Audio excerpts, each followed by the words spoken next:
అమ్మడో government కోట అయిపోయింది, మిగిలింది నా కోటయే.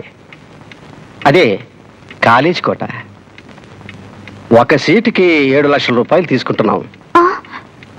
7 లక్షల రూపాయలే? నీ పరిస్థితి నాకు బాగా తెలుసు. 98% తెచ్చుకున్నావు. నీలాంటి స్టూడెంట్ని వదులుకోవడానికి నాకు మనసు రావడం లేదు. సార్ ప్లీజ్ సార్, ఎలాగైనా నాకు సీట్ ఇవ్వండి సార్. అంతా మీ చేతుల్లోనే ఉందిగా. నువ్వు బుద్ధిమంతురాలమ్మా, కరెక్ట్గా అర్థం చేసుకున్నావు. నా చేతుల్లో ఉంది. ఇదిగో చూడు, నువ్వు 7 లక్షలు ఇవ్వక్కర్లేదు, ఫీజు కట్టక్కర్లేదు. అయితే ఒక్క పని చేయాలి. నాకు గెస్ట్ హౌస్ ఉంది. నేను చెప్పినప్పుడల్లా అక్కడికి వచ్చి వెళ్ళావనుకో, నువ్వు బాగా ఉండొచ్చు, నాకు ఈ వెధవ టెన్షన్ నుంచి అప్పుడప్పుడు కాస్త రిలీఫ్. ఇదిగో చూడు, ఈ భాగ్యం ఇంకెవ్వరికీ దొరకదు. నువ్వెంతో పెట్టి పుట్టావు. ఏమిటి ఆలోచిస్తున్నావు? ఇప్పుడంతా నీ చేతిలోనే ఉంది. అవునరా, అంతా నా చేతిలోనే ఉంది.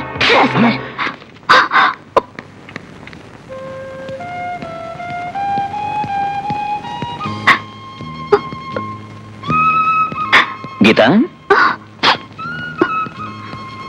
ఏమిటనయ్యా?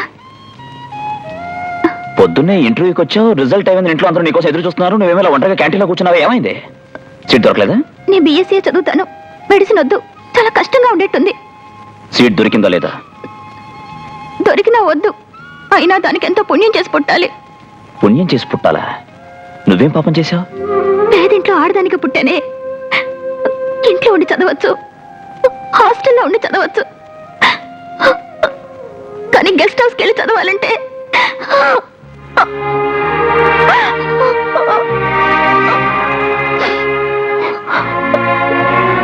నాతో రా.